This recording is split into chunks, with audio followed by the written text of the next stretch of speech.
झेटा रेटिक्युली परिवर्तन आणि प्रबोधन ट्रान्सफॉर्मेशन अँड अवेकनिंग. ते आत्म्याच्या अगदी अथांग खोलीचा शोध घेतात. ते आत्मीय संवादाचा शोध घेतात. व्हिटली स्टायबर. झेटा रेटिक्युली संस्कृतीच्या सुरुवातीचा मागोवा फाउंडर्सद्वारे लायरन व्यवस्थेमध्ये अपेक्स ग्रहाच्या प्रारंभापर्यंत मागे घेतला जाऊ शकतो. त्यांचा विकास हा एक अनोखा आणि हृदयस्पर्शी प्रवास आहे, ज्याचा पृथ्वी ग्रहाच्या उत्क्रांतीशी अत्यंत महत्त्वाचा संबंध आहे. अपेक्स ग्रहाने ध्रुवीयतेला पोलॅरिटीला परवानगी दिली, जी अत्यंत टोकाच्या वैयक्तिकरणाच्या इंडिव्हिज्युअलायझेशनच्या माध्यमातून प्रकट झाली आणि तिने त्यांना परस्परांपासून वेगळे केले. त्यांची तार्किक उत्क्रांती अगदी वेगाने झाली, ज्याने त्यांच्या आध्यात्मिक विकासाला मागे टाकले, ज्यामुळे ते आपल्या जगात शांततेने सहअस्तित्वात राहू शकले नाहीत.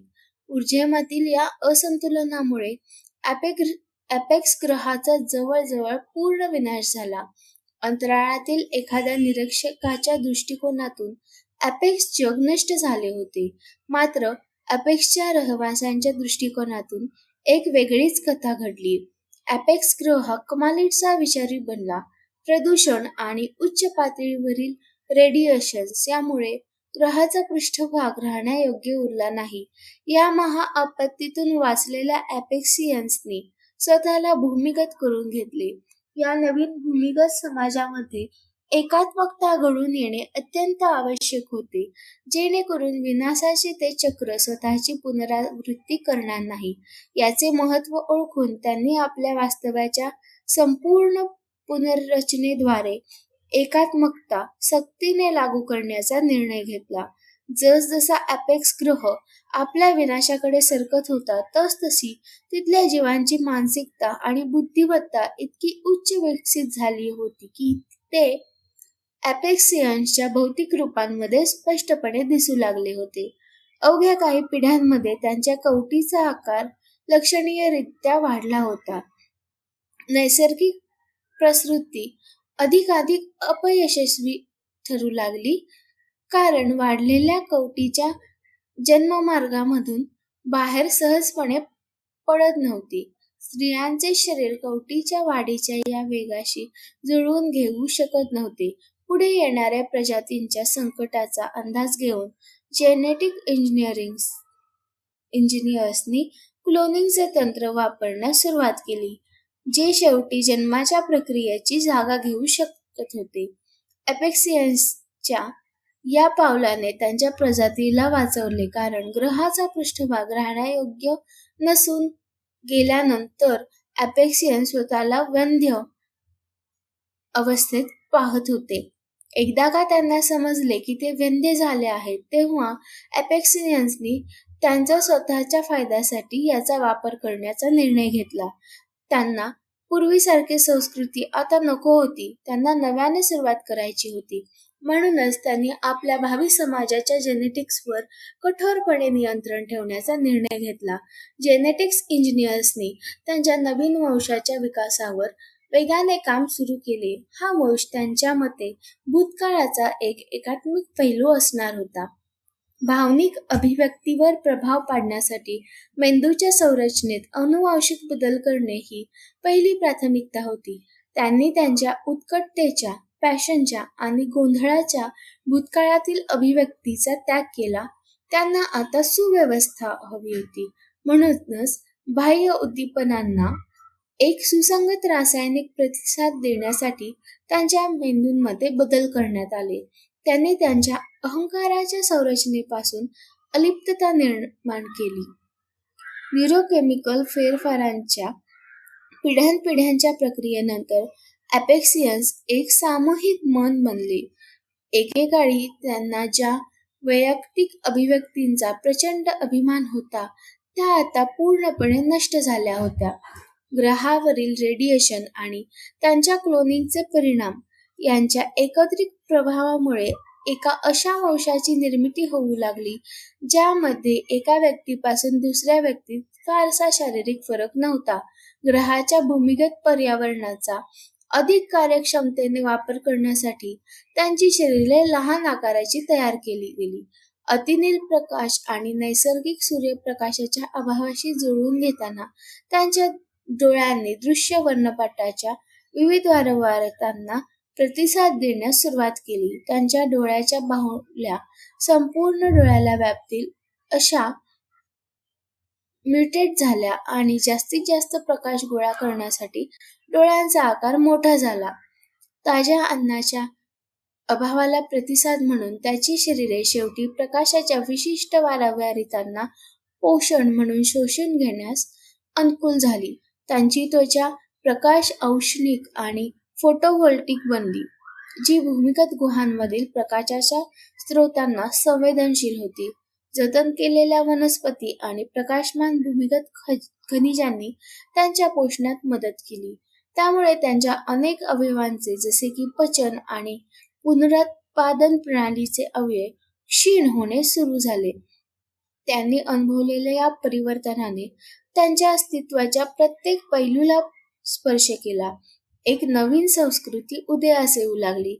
अपेक्सियन्सच्या पूर्वीच्या अणुस्फोटांच्या शक्तीने आणि कंपनाने अखेर अपेक्स ग्रहाभोवतीच्या अवकाशाला दुमडले आणि ते एका बहुआयामी प्रवेशद्वाराच्या दुसऱ्या बाजूला प्रकट झाले.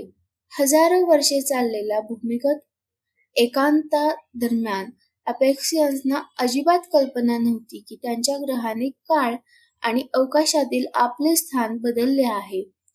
पिढ्यानपिढ्या जेव्हा ते ग्रहाच्या पृष्ठभागावर आले तेव्हाच त्यांना समजले की ताऱ्यांचे क्षेत्र नाट्यमयरित्या बदलले आहे. तेव्हाच त्यांना त्यांच्या कृत्याच्या व्याप्तीची जाणीव झाली. अपेक्स ग्रहाने विश्वातील आपले स्थान काळ आणि अवकाशाच्या सापेक्ष बदलले होते. ते आता त्यांच्या परिचित जगाच्या तुलनेत आयामाच्या दृष्टीने थोडे वेगळे अस्तित्वात होते. काय घडले होते हे समजून घेण्यासाठी आणि त्या ज्ञानाचा स्वतःच्या फायद्याचा वापर करण्यासाठी त्यांनी काळ आणि अवकाश दुमडण्याच्या विज्ञानावर प्रभुत्व मिळवण्यास सुरुवात केली. ज्या दिवशी ते शेवटी ग्रहाच्या पृष्ठभागावर पुन्हा एकदा आले तेव्हा ते एक नवीन प्रजाती बनले होते. राखेतून झेप घेणाऱ्या फिनिक्स पक्षाप्रमाणे त्यांनी विनाशातून परिवर्तन घडवून आणण्यास यश मिळवले होते. ते आता अपेक्सियन राहिले नव्हते. त्यांनी आता एक नवीन ओळख धारण केली होती. ती म्हणजे संपूर्ण समष्टीचे प्रतिनिधित्व करणारे सामूहिक लोक. One people reflecting the whole. पृथ्वीच्या दृष्टिकोनातून विचार केल्यास या सामूहिक लोकांना आता झेटा रेटिक्युली म्हटले जाऊ शकते. आयामातील बदलामुळे त्यांचा हा ग्रह रेटिक्युलम रॅम्बॉइडालिस तारासमूहातील झेटा रेटिक्युली 1 आणि झेटा रेटिक्युली 2 च्या जवळ समाविष्ट झाला. त्या तळावरून त्यांनी जीवनाच्या संस्थापकांशी, फाउंडर्स ऑफ लाईफशी आपले संबंध पुन्हा प्रस्थापित करण्यास सुरुवात केली. आजच्या दिवसापर्यंत ते गॅलेक्टिक उत्क्रांतीसाठी संस्थापकांच्या इच्छा पूर्ण करत आहेत. त्यांना आता कुठे जाणीव होऊ लागली आहे की ते स्वतःच्याही उत्क्रांतीला पुढे नेत आहेत. आज झेटा रेटिक्युलींना त्यांच्या वंशाचे भविष्य निर्माण करण्यासाठी त्यांची आनुवांशिक श्रेणी जेनेटिक लाईन मजबूत करण्याच्या मार्गाची आवश्यकता आहे. एकाच अनुवांशिक घटकाचा वापर करून पिढ्यानपिढ्या केलेल्या क्लोनिंगमुळे ते अत्यंत अंतःप्रजाती बनले आणि त्यांच्या उत्क्रांतीच्या वाढीत स्थिरता आली. त्यांचा वंश संपत चालला आहे, परंतु त्यांच्या परमात्म्याची, ओव्हरसोलची भौतिक स्वरूपात जन्म घेत राहण्याची इच्छा आहे. ते जाणीवपूर्वक स्वतःला 5व्या घनतेमध्ये जाण्यापासून रोखत आहेत, जेणेकरून ते स्वतःचे असे एक अनुवांशिक बीज मागे सोडू शकतील जे पुनरुत्पादन चालू ठेवू शकेल. हे गॅलेक्टिक समष्टीला त्याच्या उत्क्रांतीमध्ये मदत करेल. आपली ही बिकट परिस्थिती ओळखून त्यांनी संस्थापकांना हाक मारली. संस्थापकांनी रेटिक्युलीचा परिचय अशा एका वैविध्यपूर्ण ग्रहाशी करून दिला ज्याच्याकडे लायरन वंशाच्या प्रारंभापासूनच अनेक मानवी प्रकारच्या पद्धतींचा जेनेटिक्स जनुक संशय जीन पूल उपलब्ध होता.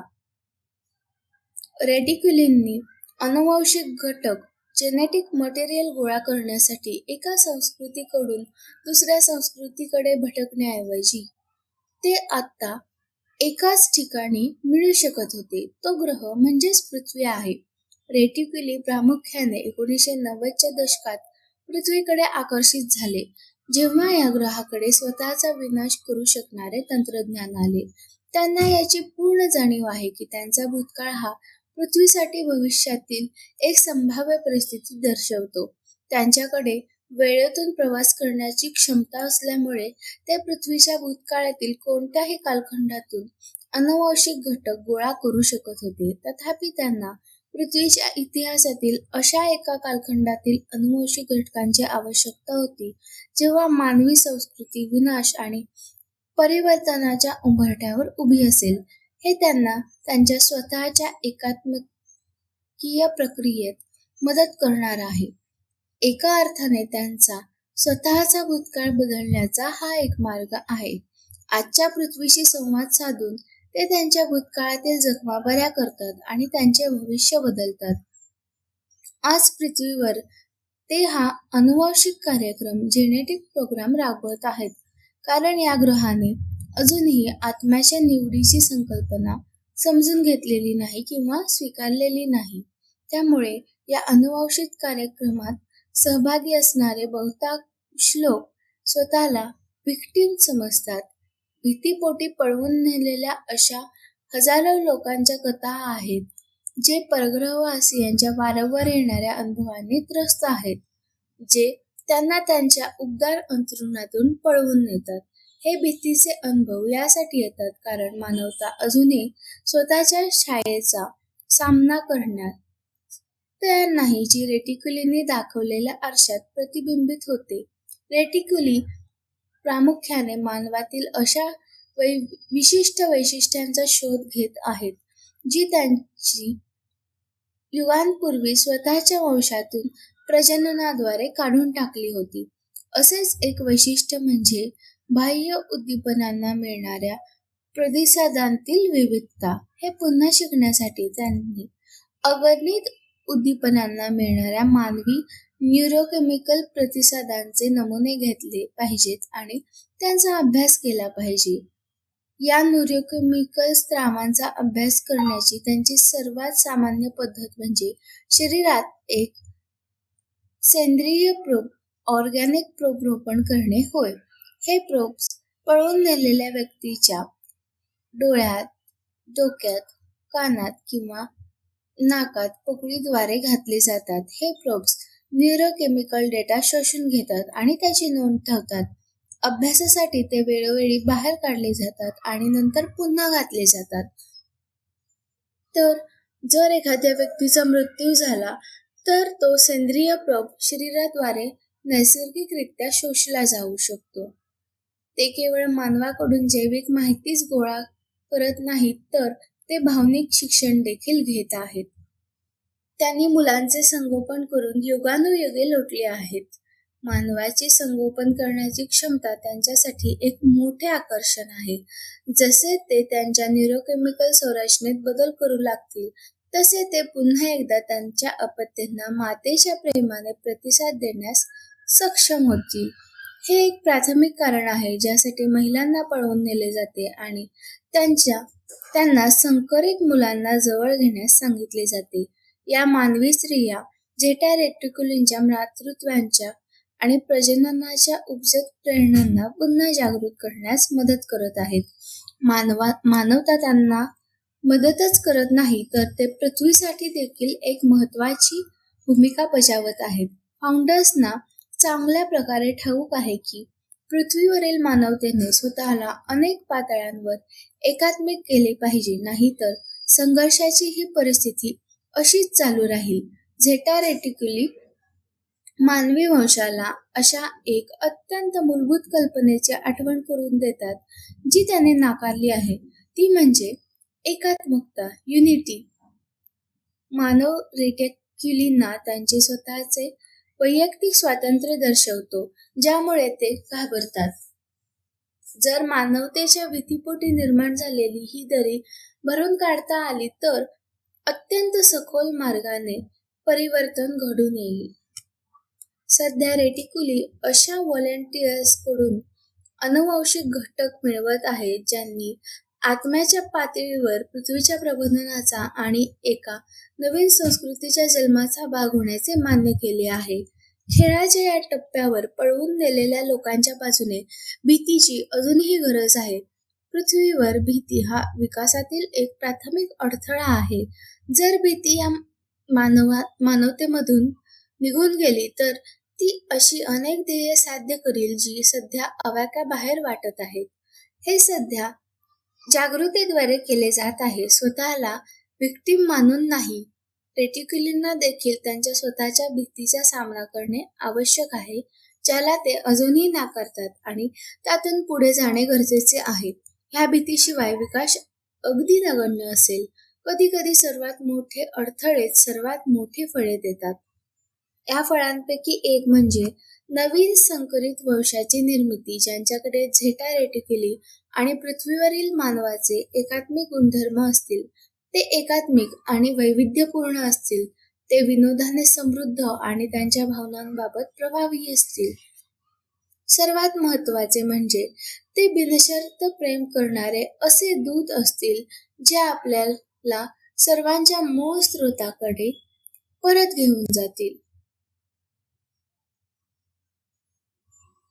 भूमिगत एकांताने एपेक्सियन्सचे विविध गट निर्माण केले. सध्याच्या प्रकरणात शोध घेतलेला गट हा अधिक परोपकारी वंश आहे. इतर जे अधिक नकारात्मक विचारसरणीचे होते त्यांनी हजारो वर्षांनंतर अखेर एपेक्स ग्रह सोडला आणि सिरियस व ओरियन्सच्या क्षेत्रांमध्ये प्रामुख्याने बीटलजूस वर वसाहती स्थापन केल्या. सध्या पृथ्वीशी संवाद साधणाऱ्या या नकारात्मक जीवांना नकारात्मक सिरियन्स आणि द ग्रेज म्हणून संबोधले गेले आहे. पृथ्वीसोबतच्या त्यांच्या संवादांमागे त्यांचे स्वतःचे हेतू आहेत. भूमिगत असताना अनेक गटांनी स्वतःला परोपकारी झेटा रेटिक्युली वंशांमध्ये विकसित केले.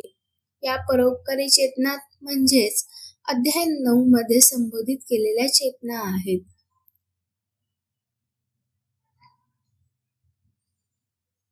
ते दिसण्यास जवळजवळ एकसारखेच आहेत आणि त्यांच्यात केवळ त्यांच्या कंपनावरून किंवा वर्तनावरून फरक केला जाऊ शकतो, जे निसर्गतःच नकारात्मक स्वरूपाचे आहे. कदाचित जेव्हा झेटा रेटिक्युलींनी परस्परविरोधी आवृत्ती पाहिल्या जातात, तेव्हा मानव प्रत्यक्षात त्यांच्या ऐतिहासिक कालरेषेमधील वेगवेगळ्या उत्क्रांत बिंदूंवरील रेटिक्युलींशी संपर्क साधत असतो. जरी ते सर्व पृथ्वीच्या भविष्यकाळातून आलेले असले तरीही अधिक नकारात्मक करणे हा त्यांचा भूतकाळ असू शकतो, तर काही अधिक निरुपद्रवी संवाद हे पुढील उत्क्रांत अवस्थेतून घडू शकतात. जेव्हा ते सध्याच्या काळात मानवांसमोर येतात तेव्हा असे मानले जाते की ते वेळेच्या एकाच बिंदूवरून उगम पावत नाहीत. जर ते खरोखरच त्यांच्या विकासाच्या विविध बिंदूंवरून पृथ्वीवर येत असतील तर त्या एकाच प्रकारच्या जीवांद्वारे केल्या जाणाऱ्या अपहरणाच्या अनुभवांच्या विस्तृत श्रेणीचे यातून स्पष्टीकरण मिळते. या जीवांच्या उत्क्रांतीला पाठिंबा देणाऱ्या UFO अपहरणाच्या सर्वात प्रसिद्ध सुरुवातीच्या प्रकरणांपैकी एक म्हणजे बेटी आणि बार्नी हिल यांचे प्रकरण होय. 1961 मध्ये बेटी हिलला तिच्या अपहरणादरम्यान एका तारासमूहाचा नकाशा दाखवण्यात आला होता. वर्षानुपूर्वी तिने हिप्नोसिसमध्ये असताना हा नकाशा रेखाटला. त्यावेळी ज्ञात ताऱ्यांच्या नकाशामध्ये या समूहाचा कोणताही संदर्भ उपलब्ध नव्हता. त्यानंतर असे शोधून काढण्यात आले की बेटीचे हे रेखाचित्र पृथ्वीवरून दिसणाऱ्या एका नवीन शोधलेल्या तारासमूहाशी जुळते. दक्षिणी गोलार्धामध्ये रेटिक्युलम रॅम्बोइडालिस हा तारासमूह सध्या रेटिक्युली 1 आणि 2 म्हणून ओळखल्या जाणाऱ्या तारासमूहाला सामावून घेतो. जी बहुतांश अपहरणे झेटा रेटिक्युलमद्वारे केली जात असली तरी काही इतर गट स्वतःच्या हेतूंसाठी अपहरणाच्या या परिस्थितीचा वापर करत असण्याच्या मोजक्या घटना घडल्या आहेत. उदाहरणार्थ, नकारात्मक विचारसरणीचे सिरियन्स, कुरियन्स आणि ज्यांना ग्रेस म्हटले जाते, ते बऱ्याचदा भीतीदायक पद्धतींचा वापर करतात.